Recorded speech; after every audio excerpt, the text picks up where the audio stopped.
முற்றிலுமாக அவர்கள் மீது பழி சொல்லிவிட முடியாது என்றாலும் ஏற்கனவே இருக்கின்ற அதிகாரிகள் ஏறக்குறைய 2000 கோடி டெண்டரை அவங்க வந்து நிறுத்தியிருக்காங்க. இதுல பல அதிகாரிகளுக்கு பங்கு இருக்கலாம்.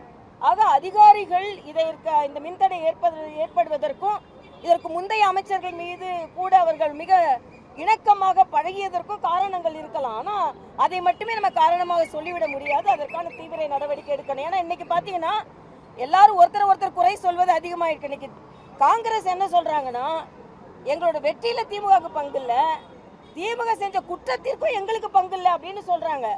ஆக இவங்க எம்எல்ஏ எடுத்துக்கிட்டாங்க, எம்பி வெற்றி பெற்றுட்டாங்க, அப்புறம் திமுக செய்த குற்றங்களில் எங்களுக்கு பங்கு இல்லைன்னு எப்படி சொல்ல முடியும்?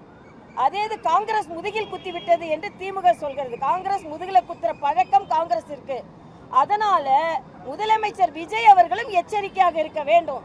திமுக முதுகில குத்துன காங்கிரஸ் முதலமைச்சர் விஜய் முதுகலையும் குத்துவதற்கு எந்த விதத்திலும் தயக்கம் காண்பிக்க மாட்டார்கள். ஏனென்றால் காங்கிரசின் சரித்திரம் அப்படி.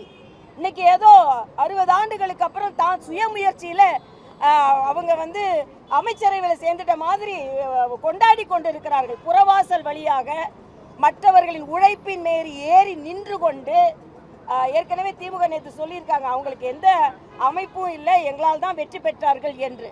அதனால காங்கிரஸிடம் இந்த ஆட்சி, அதே மாதிரி கம்யூனிஸ்டுகளிடம், இன்னொன்று விடுதலை சிறுத்தைகள் அண்ணன் திருமாவளவன் என்ன சொல்றாரு, நாங்க இன்னும் அந்த கூட்டணியில தான் இருக்கோம், ஆனா இந்த அமைச்சரவையில் இருக்கோம். அப்பனா அமைச்சரவையில் சேர்ந்துருக்க கூடாது.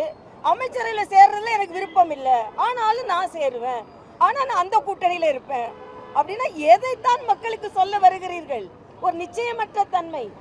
அதனால இந்த அரசாங்கம் ஒரு தெளிவான தன்மை மக்களுக்கு சொல்ல வேண்டும் என்பதும் எனது கருத்து.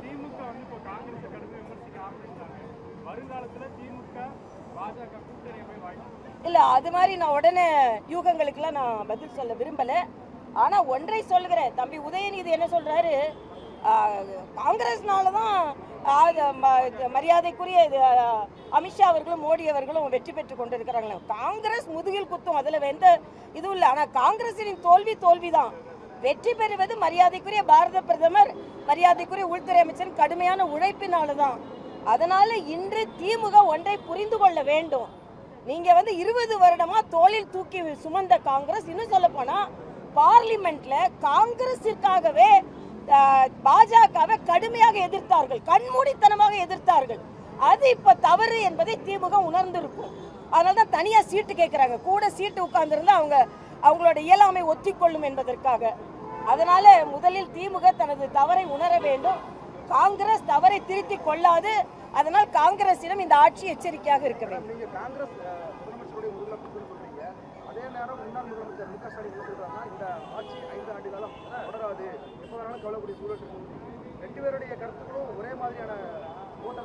அதாவது ஒரு ஆட்சி இப்பதான் வந்திருக்குது, அதனால ஆட்சியை நம்ம செயலாற்ற விடணும். உடனே கவுந்துரும் அப்படின்னு ஒரு நிச்சயற்ற தன்மை உடனே சொல்வது சரியில்லை. இன்னும் கொஞ்ச நாள் அவங்க எப்படி ஆட்சி செய்கிறார்கள் என்பதை பார்க்கணும்.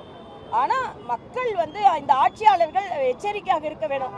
108 இடங்கள் கொடுத்திருக்கிறார்கள், அறுதி பெரும்பான்மை கொடுத்திருக்கிறார்கள். மக்களை நாம் மதிக்க வேண்டும். அதனால 19 மக்களோட ஆதரவு இல்லைன்னு சொல்ல முடியாது. ஆனா மக்களின் முழு ஆதரவு இல்லை அப்படின்னா 150 160 தாண்டி இருக்க வேண்டும். அதனால மிக எச்சரிக்கையாக உணர வேண்டிய காலம் இது என்பதை நான் தெரிவித்தேன்.